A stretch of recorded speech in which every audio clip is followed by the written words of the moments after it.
Well, and joining me to review the deepening crisis in the PDP as some party members clash over leadership and zoning ahead of their national convention in November 2025 are two political analysts, Professor of Communications Abiodun at Baze University, Abiodun Adeniyi, and Iroegbu, who also is a member of the party we are discussing. Gentlemen, glad to have you join me on Prime Time. Thank you very Let me much. start with you, Prof. For a party that once boasted to rule for 16 years, every day it's looking like a reality TV show. What do you make of the latest zoning crisis? Well, it's one example of the ordinary saying that man proposes, but God can dispose. You know, you make projections, but the future lies in the hands of providence, and that has manifested in the trajectory of PDP.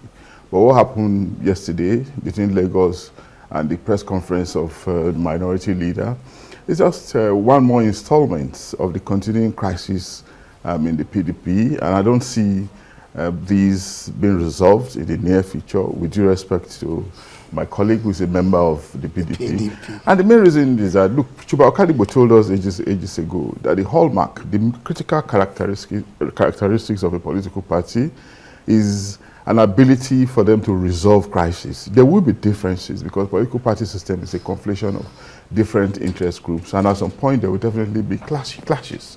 But if there are clashes, there should be there should be chances of reconciliation. But where a party or a group of people become irreconcilable, then of course there's a problem, you know, a problem that may also, that we find difficult to resolve. And that's, it seems like what is manifesting in PDP now. But we all know what where the problem is coming from. It's unfortunate, you know, that they are fragmented, and the sides in the fragmentation maybe mutually or potentially or equally strong and potent sides, and no side is ready to sheath their daggers. That's why they are continuously in sixes and sevens.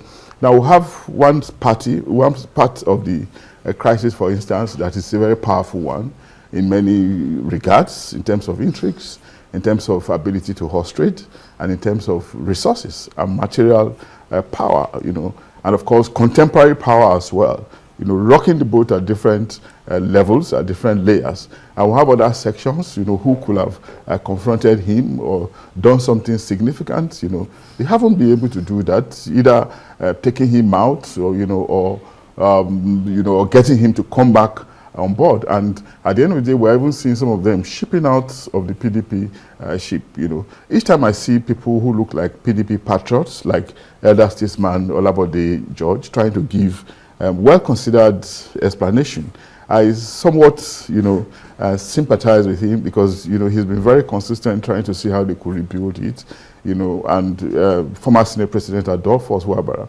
But I'm afraid it may just appear as if their efforts, their preachments, you know, their admonitions might just continuously be in vain, unfortunately. Now we are having the PDP further fragmented into another section with portions of their membership going into ADC, right? You know, so where are we going to start, and where are we going to end? It looks like something that will definitely continue. All right. Regrettably, though. I wanted to stay with you, but okay, let me come to you, because you talked about foundational problem, which you seem to know. So I'll get back to you, and you tell us what for you what the foundation problem is. You are a member of the PDP. Proudly are you not? So. Sorry. Proudly so. Fine. I mean, are you not scandalized at what is playing out? Southern stakeholders of the PDP said the consultative meeting of the party's zoning committee in Lagos is illegal and divisive. I'm not scandalized. And you're from from Southern Saudis. Yes, I am not scandalized. It's politics, and from the part of Nigeria where I come from, the southeast, we define politics as ndorondorochichi. You pull your side and the other group will pull their side. So the pulling is going on. And PDP is a big family. The fact that people are not quiet and saying, oh, you guys just go and sort yourselves out, meaning it still means that they have interest. I listened to the Oyo State Governor, who will be our host in November. The PDP convention will hold in November. But it's a NEC coming up. NEC will be on Monday, on the 25th. So one thing I want to state clearly here is, please, the media should stop, even inciting the so-called crisis in the PDP. Because before now, the media didn't even give PDP a chance. In fact, they predicted that PDP would have been dead like months ago, that we were gone. And, they keep saying it, PDP is dead. Just like the Oyo State governor said, that those who thought PDP was dead would have a re-say or should have a rethink. Now, the people who are saying the meeting in Lagos is illegal. No, it's not illegal, because the committee was set up by the party, and they were given an assignment. And what that meeting, as the governor said, is clearly a consultative meeting. And it's not over yet. People who have now expressed their displeasure to they are not being part of it will still be, of course, brought on board eventually. But I'm aware that the minority leader in the Green Chamber was invited, that is Honorable Chinda. He was invited to that meeting. I don't know why he opted out and then went for that press conference. I also saw my chairman, the chairman of my own state, that is PDP in Imo State. He was also there. I saw him sitting there. And of course, the deputy legal advisor of the party was there. However, I want to state clearly here that we appreciate the concerns of the Nigerian people. We appreciate also the concerns of the media, because expecting that PDP should play the kind of disruptive politics that APC played in 2014, 2015 that brought them to power. We're not established to play that kind of politics. According to your own view, it's on record. It's on record. That's what you're calling the kind of by politics. Your own analysis. Yeah, well, it's okay. They did I'm what they had the to PDP do. member here now, so allow me to say what we were in power That's when why I said APC. According to your own analysis. It's still my own analysis. It's my voice. It's disruptive and destructive. We're not going to play that kind of politics. That's not what PDP was set up for. You stated earlier that PDP boasted that we were going to be in power for 60 years. Well, we're going to lead Nigeria aright for 60 years. Unfortunately, it went the way it went. For 16 years, we held sway. And Nigerians can tell better between 10 years of the APC government and the 16 years of PDP government. Under the watch of PDP, food was not an issue for the Nigerian people. Today, the APC has made every Nigerian hungry. The insecurity in Nigeria has gone beyond just terrorism. People have now turned kidnapping and all of it to business under the watch of APC, and nothing is being done about it. So we're not going to be distracted.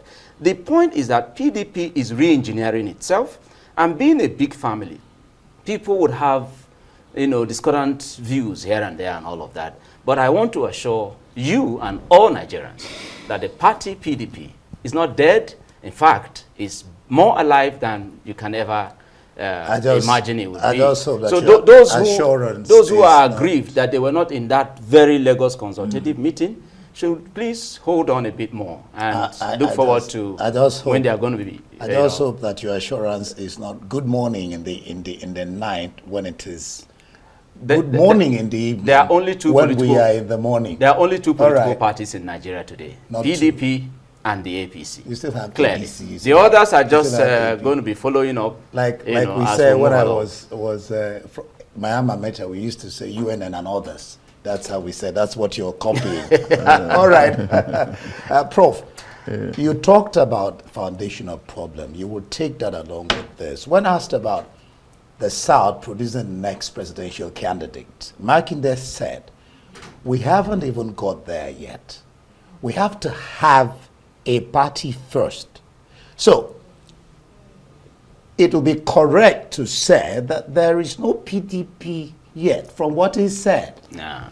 What we see now is a skeleton that needs flesh on it. No, sir. I'm not asking No, sir, you, because it's my party. I should be able to defend where you're describing my party as a skeleton. You could talk about it's that, not but true I'm asking Prof. No, I think the governor was simply being rhetorical. He probably didn't mean that the party was no longer in existence or that the party does not exist anymore. It was just saying that perhaps the shape that they are in now is not the right shape, it's not the appropriate shape for them to be a strong opposition. That's why they need a skeleton. That's what I'm saying. So they don't have a body, so they need a skeleton on a flesh on the skeleton. Yeah. Yeah. Well, if you want to look at it that way, and if that's not bad as well, you know. It is bad. You know why? It is bad. Very bad. I'll tell you now. You know, sometimes when you are building a house, perhaps a story building or something, there's a way in which engineers and builders construct some houses.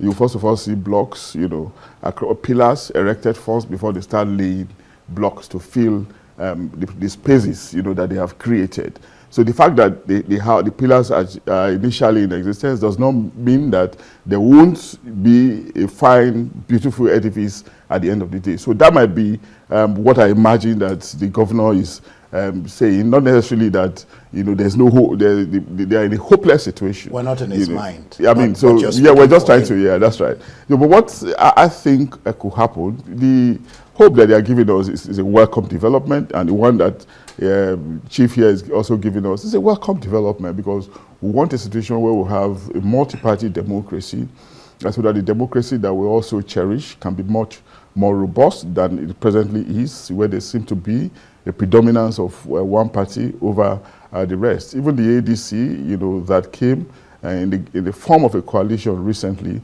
we're not sure if the extent to which they are going to bite just yet, even though we have seen some signposts in the initial, at the starting point. Labour Party is still there anyway, and of course, PDP is an illustrious party. We'll keep saying that. They led the battered democracy in this country. The military handed over to them, and they produced so many great citizens, you know, individuals, you know, whose paths will continue to be narrated in the evolution of Nigerian history and Nigerian democracy. The legacy they have left behind, you know, in PDP should not be left, you know, should not be destroyed, you know, just because individuals cannot agree amongst themselves.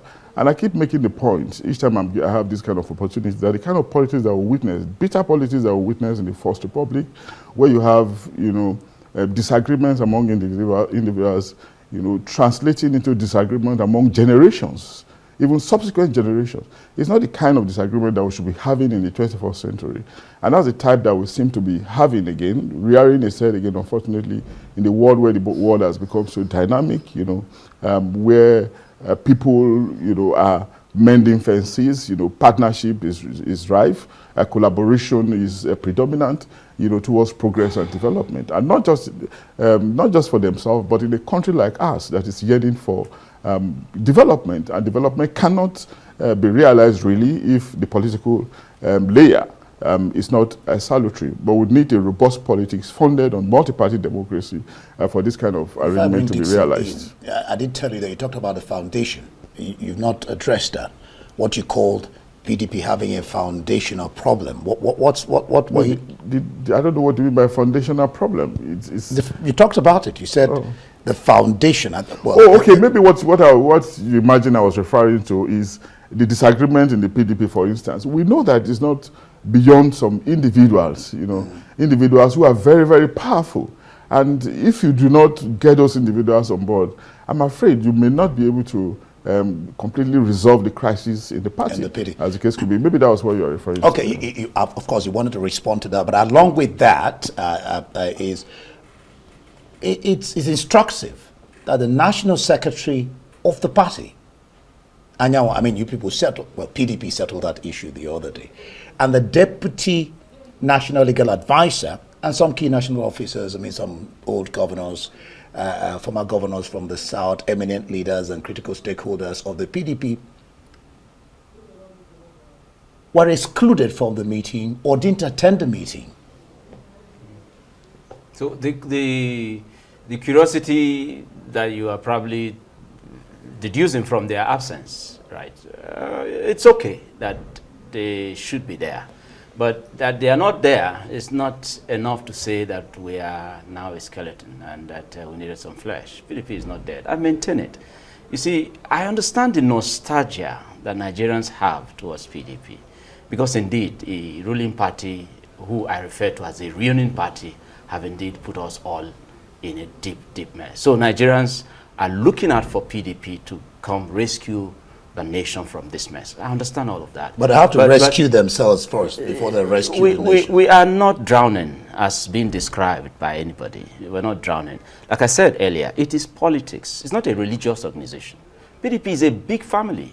There's no family you go to or a community you go to in Nigeria that you won't see a committed, passionate PDP member. But he talked about the ability to mend fences, which PDP doesn't seem to have. No, come on. Mend fences, if individuals are, thinking they are bigger than the party and all of that, that's not the case. That the party is allowing internal democracy to play out and all of that, and all the processes that should be followed through to go through and all of that. It's not, that doesn't mean that we can't mend fences. Like I stated earlier, these media platforms didn't even give us a chance. 2 months or 3 months ago, it was concluded that we were done and out.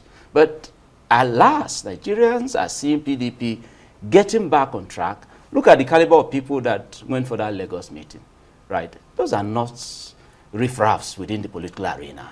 These are strong influential people within the space called Nigeria and all that. Yeah, so we should be cautious also. As I speak to you, the PDP governors are in Zamfara having Friday, yes, they will have having a meeting tomorrow about the party. We'll talk about on Sunday. That. On Sunday, we're going to have NWC that will now resolve some issues before the NEC will hold on Monday and all of that. So those mending fences and all of that, we're doing it. We have internal ways of addressing our issues. I'll get to the meeting. But please, it's important that I drop this.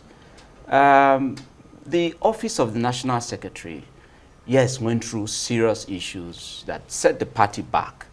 And I have stated on other platforms that the crop of governors we had at the time, I think maybe now they have realized their mistakes and are correcting it. But at the time we had 12 of them that didn't see sense in recognizing and upholding the constitution of the party, which didn't compel any NWC member to resign when going for any elective office. That was the case of the National Secretary and all of that. And even when it got to the Supreme Court, this group of governors still, said they had a different interpretation to what the Supreme Court ruled in favor of that office. But we have solved it, and we are now moving on.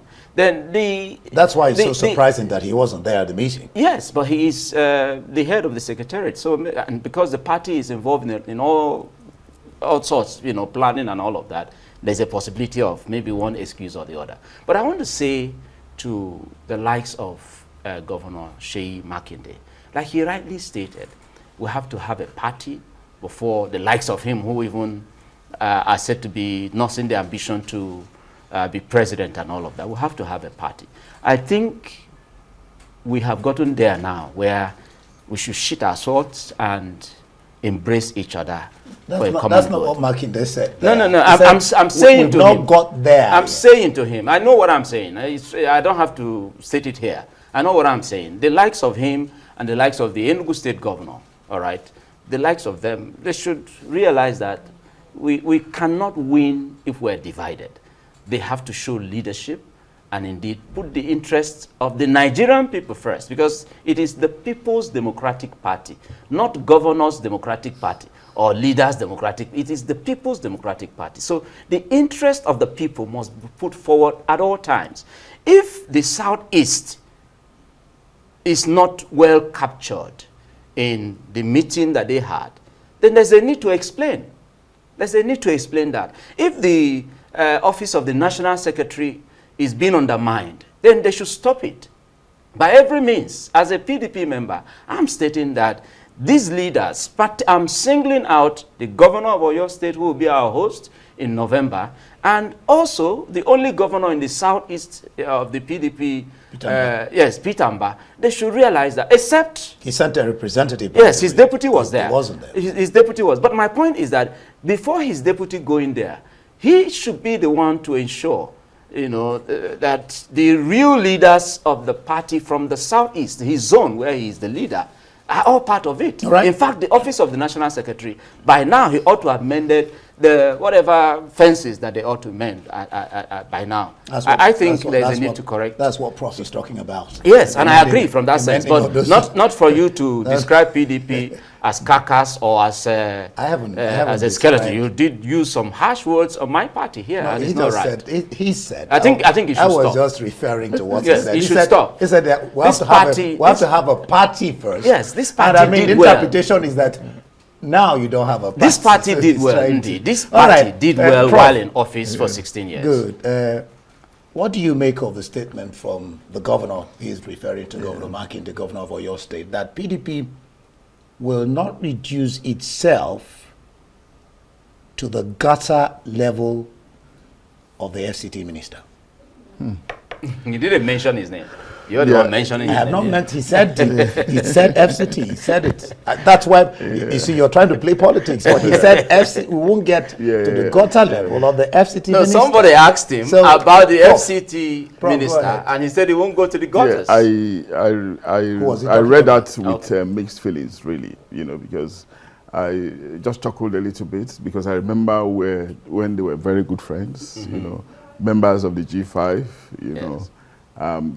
trying to strategizing together, managing their tactics together, and suddenly things fell apart, and Governor Makinde went his own way, and now they are on the brink, or if not already exchanging very hot, harsh words, which is once more unfortunate, but it is not uncommon in politics, But what we should be mindful of is, for them, it's okay to drop those kind of lines. I'm not validating those words, but it's okay.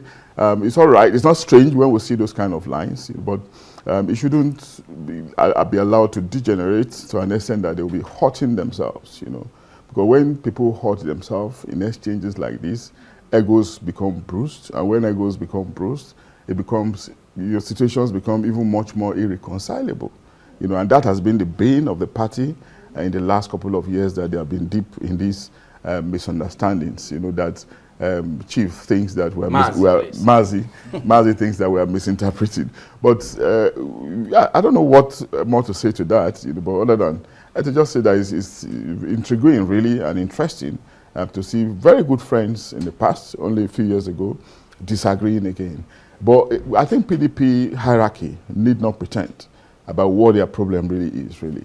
We know what the problem is. What is it? I'll tell you what I understand to be the problem. When we get back, you just hold your thought. I'll hold you to that. Yeah, no they problem. know that, so I'll hold you to that. So you not tell me when I talked about foundation that you didn't get what I was talking about. No, all right, we're still discussing PDP. You're watching Arise Primetime. Plenty more still to come. Stay with us.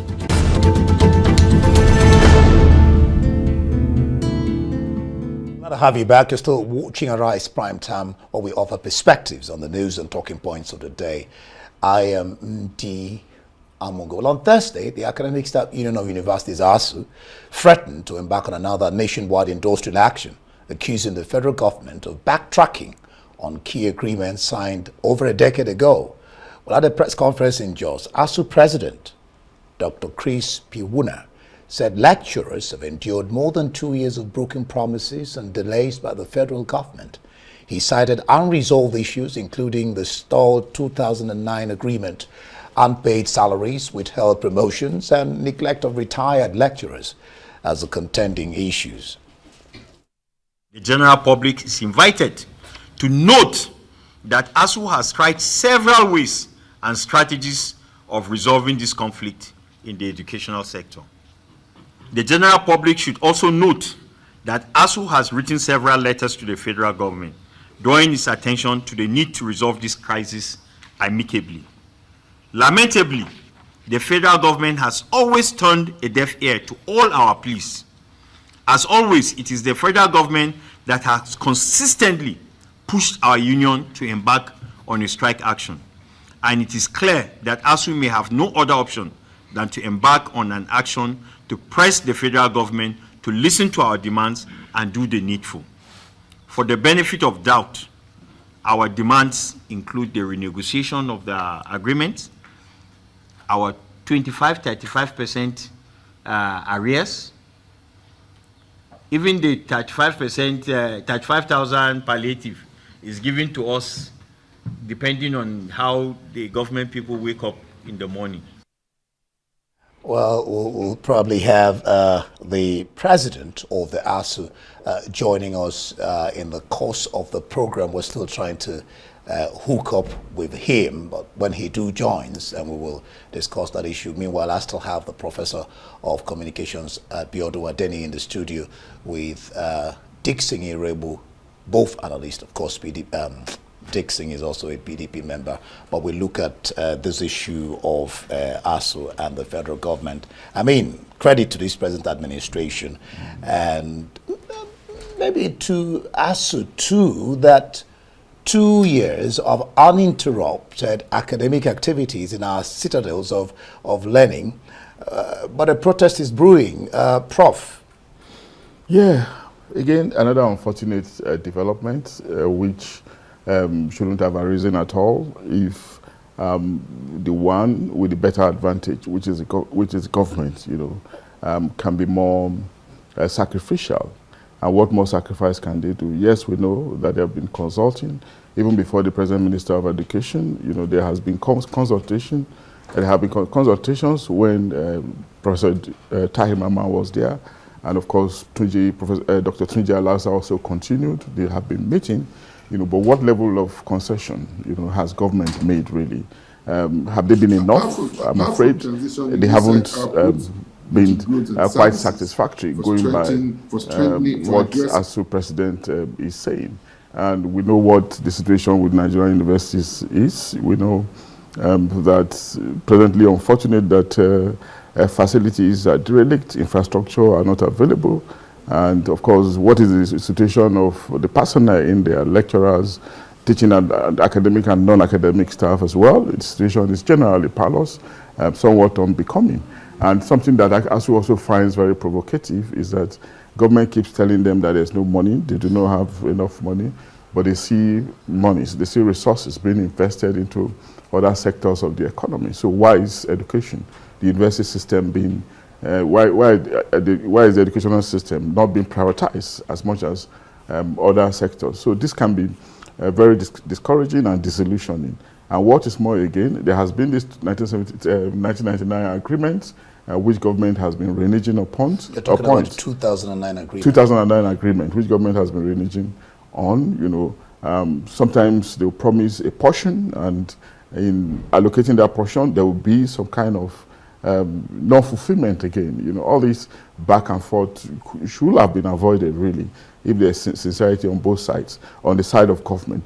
But again, I want us to remember what President Tinubu told us in the thick of the campaign, that when he gets into power, he will make sure that ASUO strike become a thing of the past.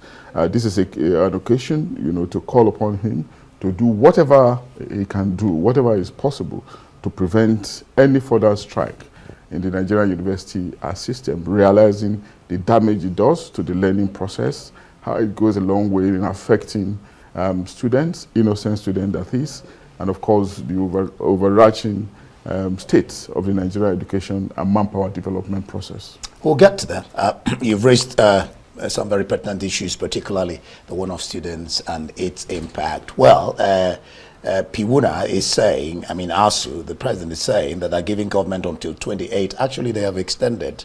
I think they first issued an ultimatum on the 8th. Then now they've issued another one on the 21st. Now they're giving government until 28 August to address the demands, after which the Abiodun will decide on the next line of action. And next week they say they're going for rallies. What do you make of, what will you expect from the government after their meeting? Well, this is what the government ought to focus on, and not discussing the possibility of reviewing or increasing the salaries of politicians and all of that. This is if this government has the interest of the Nigerian people at heart, this is what to discuss on. And of course, I also want to call the attention of ASUO that this is also a time to reflect and consider what they have been aiding to come to power. Because they are the ones that, they are the professors who organize the elections and all of that. So they should be worried at this stage to also help save themselves. Ensure that a transparent process is carried out during election and that the right leaders come on board. When we have the right leadership on board, ASUO strike will not be an issue in Nigeria. It shouldn't be discussed at all. It's just because we don't have leaders who came on board, through the will of the people. These leaders came on board by grabbing it and running with it. So they don't seem to owe the Nigerian people that much.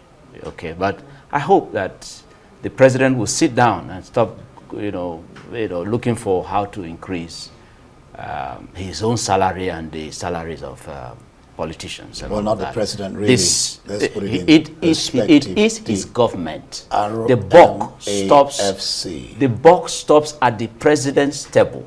If he doesn't want that thing discussed another minute, he will stop it immediately. So forget who is being pushed forward to discuss it. The most important thing is that under the watch of this government, the Nigerian people's interest is not on the table. It is their interest. That is why if you ask me, why are we discussing politics already, or 2027 already, when governance is suffering? Okay. This is one issue that should be addressed and addressed headlong. Headlong. Prof, you're in the academia. You're a prof. I have wondered. I mean, I was going to ask Piwuna this question.